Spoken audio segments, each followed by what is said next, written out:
देख लीजिए आप। हाँ हाँ हाँ। तो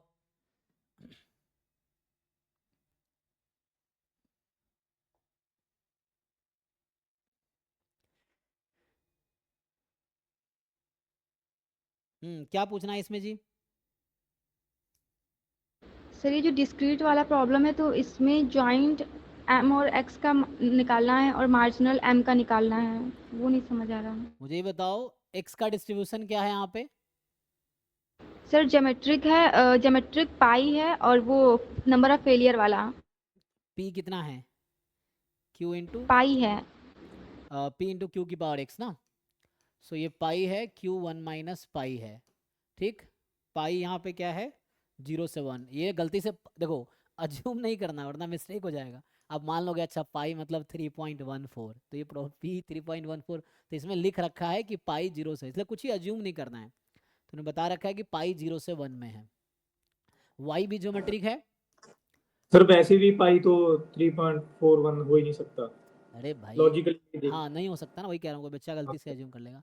ये मैंने क्लास में एक थ्योरम लिखाया होगा, minimum of X Y first order, याद है? चेक करो, ये डिस्क्रीट वाले में भी लिखाया होगा। किसी को याद है?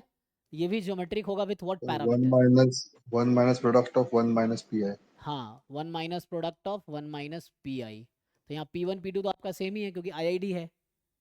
आईआईडी है ना, इंडिपेंडेंट और सेम पीडीएफ है, इसका मतलब आईआईडी है।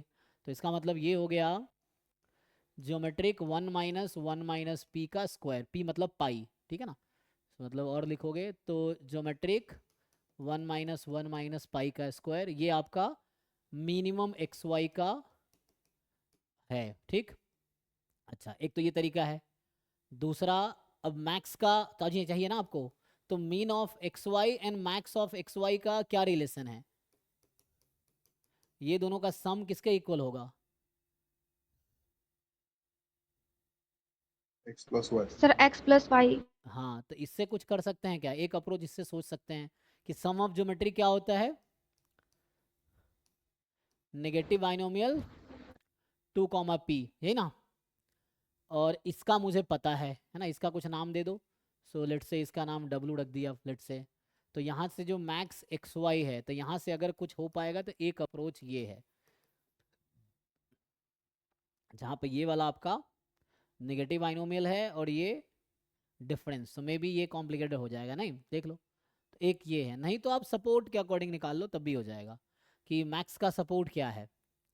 ठीक है, अभी मैं ये कह रहा हूँ कि मैक्सिमम एक्स वाई इसके इक्वल है। अब इसको चाहो तो नया नाम दे दो, तो एक्स प्लस है ना, इसका नाम मान लो टी रख दिया लेट से, तो ये हो गया टी माइनस डब्ल्यू, है ना, जहाँ टी है नेगेटिव बाइनोमियल।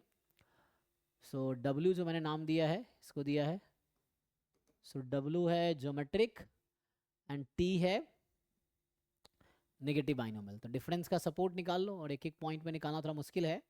सो यहाँ पूछा क्या है आपसे, find the joint distribution of M N X. अच्छा, पहले एम एन एक्स पूछ रहा है, तो ऐसे निकाल पाओगे, फिर एक कुछ वैल्यूज निकालो and then marginal distribution of M and conditional distribution X given M. तो वैसे तो पहले ज्वाइंट पूछ रहा है आपसे। सो एम है मैक्सिमम और एक्स है जस्ट। तो एक तो ये तरीका है, देखो इसमें टी माइनस डब्ल्यू का अगर डिस्ट्रीब्यूशन निकाल पाओगे तो कैसे निकालोगे, सपोर्ट के हिसाब से क्या क्या सपोर्ट हो सकता है, तो ये है ना पॉसिबल आंसर निकालना पड़ेगा, जो कि थोड़े उससे आ जाएगा टोटल प्रोबेबिलिटी से। देखो अगर मैं निकाल के बताऊं कि मान लो ये मैक्स था ना, आपका आंसर मैक्स का ही चाहिए था, तो मैक्स को मैं क्या नाम दे दूं, कुछ दे देता हूँ यू, मान लो यू है। So probability U is equal to small U. ठीक। सो ये हो तो गया। सीडीएफ से कर लेते हैं। हाँ, सीडीएफ से भी हो जाएगा, या ऐसे भी टोटल प्रोबेबिलिटी लगा देंगे तो आ जाएगा, देखो। या सीडीएफ से कर लो, है ना, तो टोटल प्रोबेबिलिटी लग जाएगी। सीडीएफ निकाल के फिर कैसे पीएमएफ निकालना पड़ेगा, फिर पीएमएफ डिफरेंस लेना पड़ेगा ना, कि जैसे अगर मैं सीडीएफ, ये भी अप्रोच है, अगर वैसे देखोगे तो जो मैं पहले अभी निकाल रहा था, अगर उससे हम कोशिश करें तो T minus W is equal to ये है यू। ठीक। अब मैं क्या करूँगा, मुझे यू पूरा करना है, तो ये हो जाएगा summation probability W is equal to मान लो के लेट से, into probability T is equal to K plus U. Sum किस पे होगा, के पे। के की वैल्यू क्या क्या हो सकती है, के मैंने डब्ल्यू को लिया है, डब्ल्यू का सपोर्ट क्या है, 0 से इन्फिनिटी, ज्योमेट्रिक वो वाला था ना, जीरो वाला ज्योमेट्रिक था ना, 0 1 2, वाई भी 0 1 2 वाला था, तो मिनिमम भी मिनिमम एक्स वाई भी 0 1 2 जाएगा, ये डब्लू है। अब ये अगर सीरीज निकाल पाओगे तो निकाल लो, दोनों का पीएमएफ रख लो। Theorem of total probability, probability of event A is equal to probability of E I into A given E I. तो जब गिवन किया तो हमने डब्लू को हटा के रख दिया। सीडीएफ में यही करते हैं हम। तो ये सीरीज का सम निकाल लो, आ जाएगा तुम्हारा पीएमएफ। तो ये अप्रोच है। दूसरा अप्रोच है ज्वाइंट निकालो पहले। तो ज्वाइंट किसका पूछा था, तो ये तो मैंने ना वैसा है, ठीक है, इसको सीरीज सॉल्व करना। दूसरा अप्रोच है आपके पास कि उसने कहा है कि m है मैक्सिमम ऑफ एक्स वाई, है ना, यहाँ एक्स वाई है आईआईडी ज्योमेट्रिक p, है ना, जहाँ p है, p रख लो ना, क्यों पाई में लाना है, कंफ्यूजन क्यों क्रिएट करना, p बिटवीन 0 एंड 1, ठीक। सो ये है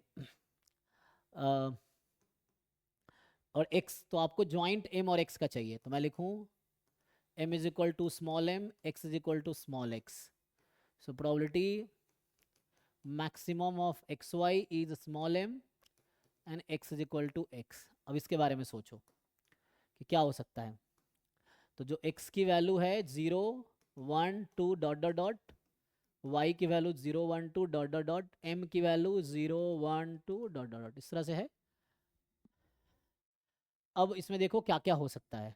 तो जैसे जनरली क्या होगा, यहाँ इंटरसेक्शन लेना है, कॉमा मतलब इंटरसेक्शन, तो ये कुछ ऐसा हो जाएगा कि max of x comma Y is m, तो ऐसा हो जाएगा मैक्स ऑफ स्मॉल x। अभी ये कैपिटल x है क्योंकि इंटरसेक्शन है ना, कॉमा तो इंटरसेक्शन, तो पुट कर देंगे, तो x कॉमा कैपिटल y ऐसा है, इज m और capital x is equal to x ऐसा है। अब एक्स वाई चूँकि इंडिपेंडेंट था तो आप इसको अलग अलग कर पाओगे, इसको मुझे वैसा करना पड़ेगा। अच्छा एक इंडिपेंडेंट, लेकिन ये है ना कि कंडीशनल में है ना, ये कुछ ऐसा हो गया ना, probability of A intersection be kind. तो क्या करेंगे, एक्स वाले में कर लो ऐसा, सो आ जाएगा। अब इसमें दो केस बन जाएंगे, मान लो m अगर x से मान लो वैसा लेता हूँ, जैसे मैक्स ऑफ एक्स वाई का क्या फॉर्मूला होगा, ये x कब आएगा, ये X value X more than Y होगी, y कब होगी, है ना, ऐसा है। तो m की वैल्यू एक्चुअली x के इक्वल आएगी जब x मोर देन y है। दो पार्ट में ब्रेक कर लो, यू जस्ट क्या करोगे, टोटल प्रोबेबिलिटी लगाओ दो पार्ट में, ये E1 और ये E2, तो E1 E2 लेके इस पे टोटल प्रोबेबिलिटी लगाओ, देखो तो क्या होता है, प्रोबेबिलिटी ऑफ ए बराबर टोटल प्रोबेबिलिटी में A intersection E1 plus A intersection E2 plus में, इसी को खोलोगे तो बाद में आता है E1 into A given E1 plus E2 into A given E2। So अगर वैसा लिखूँ, इस तरह से मिक्स का निकाल रहे थे ना, max of X comma Y is m, x is equal to X intersection x more than equal to y, same चीज़ें रिपीट करेंगे। सो मैक्स ऑफ, अभी तो आप कैपिटल x कैपिटल y रखो, कोई दिक्कत नहीं है ना। सो मान लो मैं यहीं पे लगा दे रहा हूँ टोटल प्रोबेबिलिटी। सो ये सब ना क्योंकि सब्जेक्टिव है और ये रहती के क्वेश्चन है, ये सब मास्टर लेवल क्वेश्चन हैं, बट स्टिल ट्राई करने में दिक्कत नहीं है। एग्जाम में इतना डिफिकल्ट नहीं आएगा कि आपको इतना टाइम वगैरह करना पड़ेगा, वैसा होगा जो इजीली हो जाना चाहिए। तो यह थ्योरम से हो जाएगा simply. So max of M X is equal to X और यहाँ एक्स लेस देन वाई, ऐसा लिख सकते हैं। सो A intersection E1 A intersection E2, अब क्या हो जाएगा यहाँ पे, so now you have what, अब आपके पास यहाँ पे हमने बता दिया कि x मोर देन y है, तो मैक्स वाला किसके इक्वल हो जाएगा, x के इक्वल। तो x is equal to m, x is equal to x, x more than equal to y। यहाँ y is equal to m, x is equal to x, x less than y। Favourable cases ढूंढ लो, कर पाओगे, summation कर दो favourable cases पे। तो ये देखो अगर क्या होगा, m और x यहाँ डिफरेंट हुआ, अगर यहाँ m और x डिफरेंट हुआ तो क्या हो जाएगा, प्रोबेबिलिटी 0 नहीं आ जाएगी। मान लो m की वैल्यू x 1 है और m 2 है, ऐसा हो सकता है क्या, क्योंकि x मोर देन है ना, तो जैसे x 1 होगा y मान लो 0 है, तो 1 ही आना है x को, तो इक्वल होना पड़ेगा। इसको कहने का मतलब ये है कि फाइनली यहाँ पे m और x इक्वल ही होना पड़ेगा। सो ये आ जाएगा। तो क्या करोगे, समेशन लगा दो। सर आपने यहाँ पर वो सेकेंड वाली लाइन कैसे करी थी, वो एक बार एक्सप्लेन कर कौन दीजिए। सेकंड लाइन, ये हाँ ये सर। ये जानते हो, प्रोबेबिलिटी ऑफ a बराबर A intersection E1 plus A intersection E2, ये पढ़े हो आप? ये क्या है? अच्छा, इसको फर्दर लिखो। Sir total probability of multiplication मतलब theorem of total multiplication rule of probability आता है, इसको फर्दर लिखोगे तो यही नहीं हो जाएगा? तो ये याद होगा तुम्हें शायद, जहाँ E1 E2 डिसजॉइंट है, जहाँ पे E1 E2 क्या है, डिसजॉइंट होना चाहिए। E1 intersection E2 is 5। ये बता रहे थे ना हम, जब हम बेस थ्योरम प्रूव कराते हैं या टोटल प्रोबेबिलिटी, तो ये E1 E2 यहाँ पे ऐसा है, सैम्पल स्पेस का पार्टीशन है और बीच में A है, मान लो ये वाला A है जो येलो कलर से बनाया, तो क्या करते हैं, this probability plus this probability, यही तो कर रहे हैं। सर यहाँ पर x greater than equal to y जो है वो E1 को लिया है आपने और x less than y E2 को। जी,